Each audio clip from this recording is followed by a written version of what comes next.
So ito guys, biyaya ko ngayon. Ito ang una kong pick up. May nakuha na akong isang ulit, Pasig. Pupunta na tayo sa second na pick up location. Okay na po. Salamat. So ayun guys, biyahe na ako papuntang Pasig. So double book ako ngayon guys, isang priority tsaka isang regular. Dadagdagan ko pa sana ng isang regular, kaso bakit ganun ayaw na. Tapusin ko daw muna yung ongoing. Siguro kung pooling pwede, pero wag na. Okay na to. Saka mabigat din kasi yung isa, baka mamaya mabigat na naman yung pooling. Ganyan kasi karamihan sa pooling, malalaki na mabibigat pa. Tapos sila pa yung may ganang magpa-rush sa mga ride. So unahin ko muna tong priority, sakto rin kasi mas malapit naman talaga siya, 13 kilometers lang. Yung regular naman is 17 kilometers ata yan. So not bad na rin. Tapos balik agad ako ng Manila. Hindi naman ako ngayon, wala naman akong target na booking ngayon.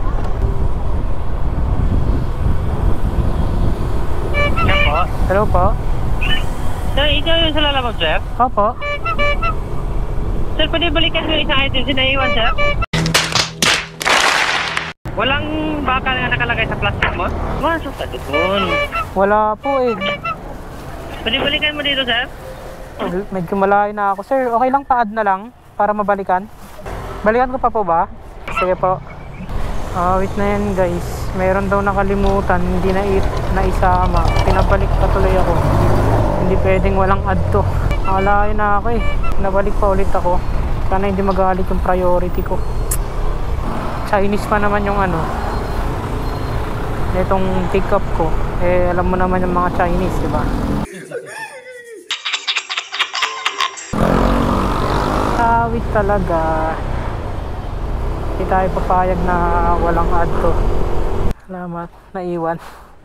Thank you po.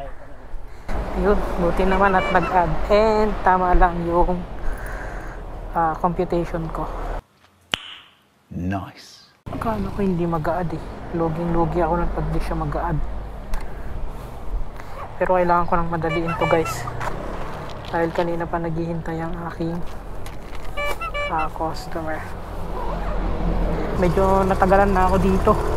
Kaso parang flat na naman yung gulong ko. Flat na.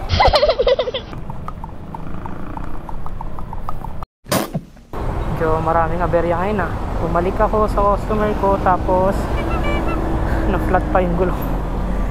Kaya parati ako nagbabaon ng ng pambomba ng panghangin ng gulong. Mano-mano pa naman yung baon. Kasi nagbabawas ng hangin yung aking gulong. So yun guys, bakbakin ko na to papuntang Pasig.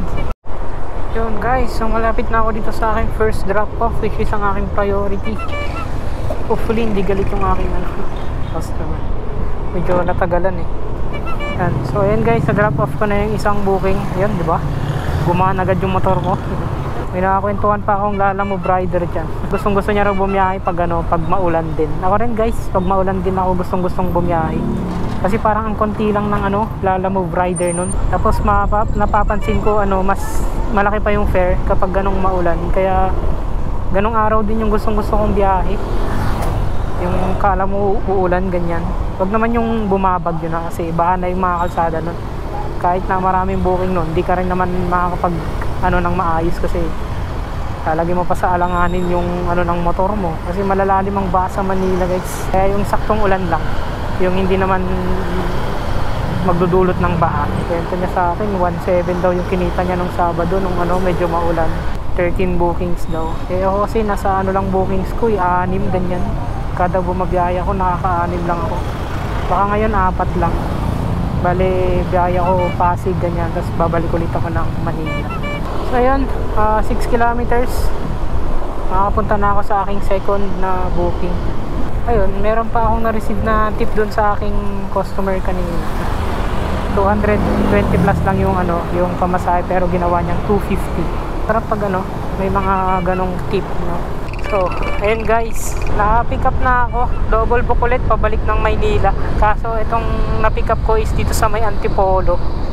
not bad na rin. Pero ang problema ko lang talaga itong gulong ko, nagbabawas siya guys. Kailangan ko na naman atang hanginan kasi malambot na naman siya.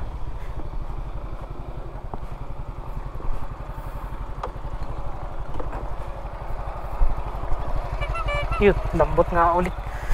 Ay, ano kayang problema nito? So ayun guys, bali ngayong araw wala na bumiyaw kanina, naka-4 na booking lang ako. Kanina pag ano, sana gagawin ko sana ng 3 pero wala, ayaw pumayag ni Lalamove.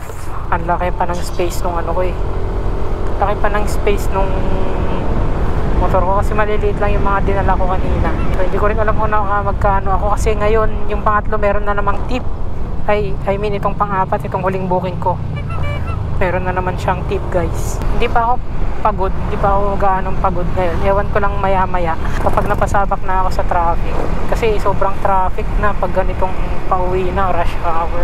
And yun yung nakakapagod kasi sa ating mga rider, no, yung traffic. Ganda ng lugar na to, napakatahimik. Gusto kong matry din yung bumiyahe ng gabi, pero ako parang natatakot ako. Bukod sa naglipa na yung fake booking, baka mamaya mapadpad ako dun sa mga ano, booking na alam mo na, nakakatakot. So yun guys, kinakabahan ako dun sa isa kong booking. Sa may Manila Port kasi, road 2. Baka kasi mamaya delikado dun, baka mamaya ewan, kinakabahan ako. Kabahan talaga ako, tanggalin ko tong ano ko mamaya, camera ko. Wait, kinakabahan talaga ako mga boss. Basta swipe na lang kasi ako ng swipe eh. Hindi ko na tinitingnan kung saan talaga i-deliver. Basta alam kong Manila, swipe agad. Gabi pa naman na. Wait. Bale, ito nga pala yung kinita ko ngayong araw. 4 na bookings lang yan. Nag-umpisa ako ng alas 3. 6:41 na.